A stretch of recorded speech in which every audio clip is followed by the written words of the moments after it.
Howdy again, folks. It's been a little while since I made another video. Gotten a few things done in the shop. Just went today and picked this unit up. Been looking for a bigger and better drill press than what I currently have, which is a little cheapy Harbor Freight benchtop model. So I saw this on Craigslist today. Old Powermatic model 1150, which is a pretty decent unit. I was actually looking for its bigger brother, model 1200, but everyone wants an arm and a leg for those, so for the price for this one I thought it was a decent enough deal, and if I find a bigger one later down the road, I can get it too. So go ahead and get this thing unloaded and give you a little bit of a look at some of the other things I've been doing in the shop as well.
Alrighty, so here's a look at the drill press.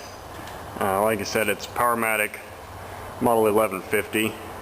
It's got a 1/2 horsepower motor on it, runs off a 115 volt. It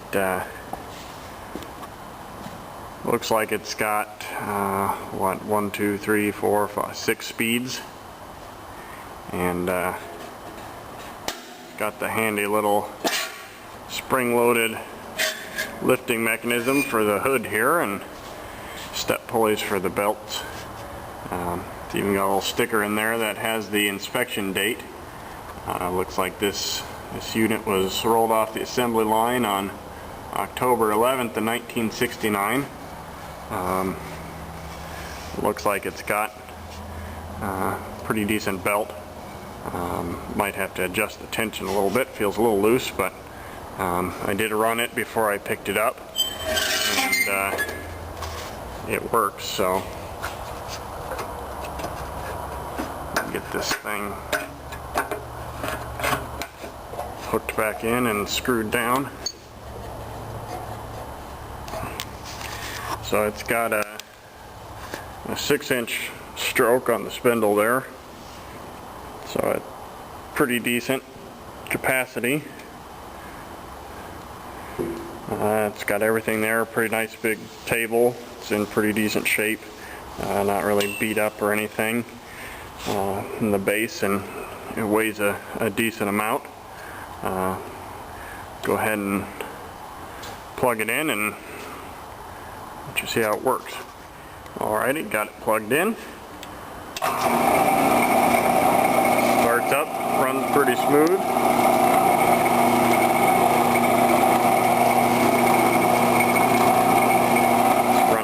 Relatively quick speed at the moment. It'll go all the way down to 400 RPM, but right now it's probably 840 or so.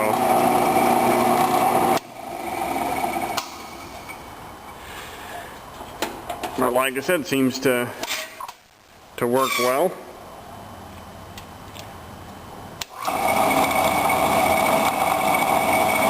Issues from what I can tell. Like I said, I got it for a pretty decent deal, so pretty pleased with it. Just found this handle here. This controls the tension on the belt. See, this motor pivots, and that puts tension on your belt, so real easy to put more tension on the belt by just pushing that motor out and locking it in place. Additionally, been busy building workbenches. I just finished this one up last night, using mostly used wood, new wood for the workbench top, but you know, just something quick to throw together. You know, it's not the best workbench in the world, and you know, using some of this old wood and had some warps and bends and curves in it, so a little bit canted in some spots, but you know, overall nice and sturdy and stable, and that's really all I need in a workbench. I don't need anything too fancy, at least not right now. Another big project that I've been working on is all new lights for the shop.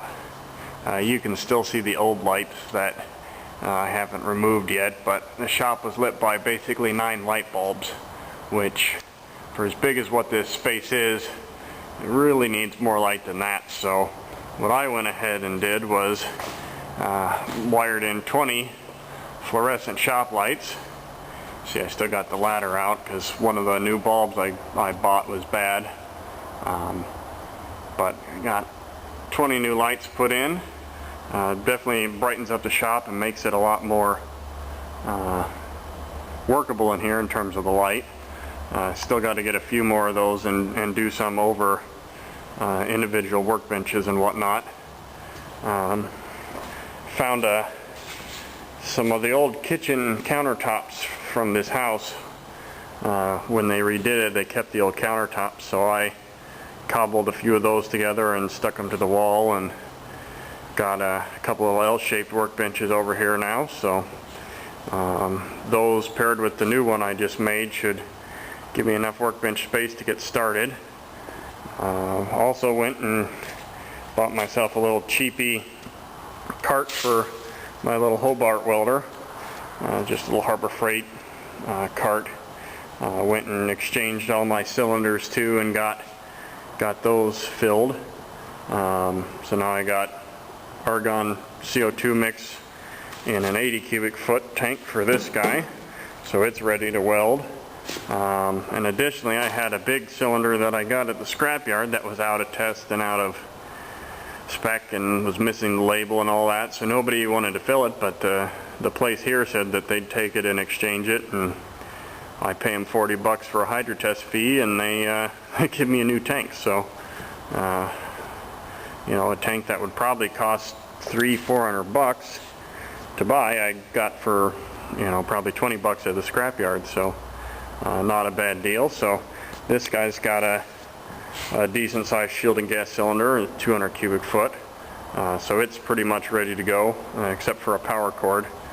Still haven't gotten around to wiring one of those. Also picked up a little cart for the oxygen and acetylene cylinders. I still got the little mini ones here.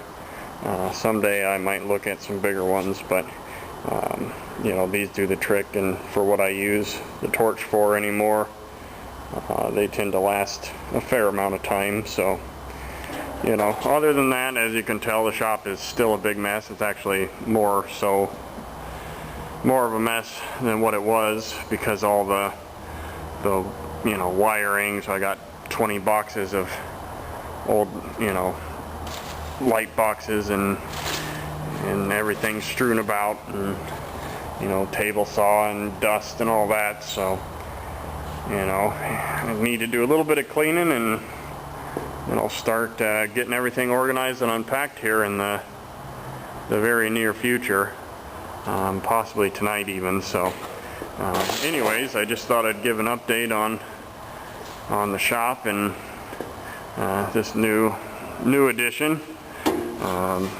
Still got my eye out on Craigslist, and been browsing that, looking for deals. So when I find one, I typically go and get it, as long as it's within the monthly budget. But anyways, there's an update for now, and I'll give you guys a look as it comes together. Thanks for watching.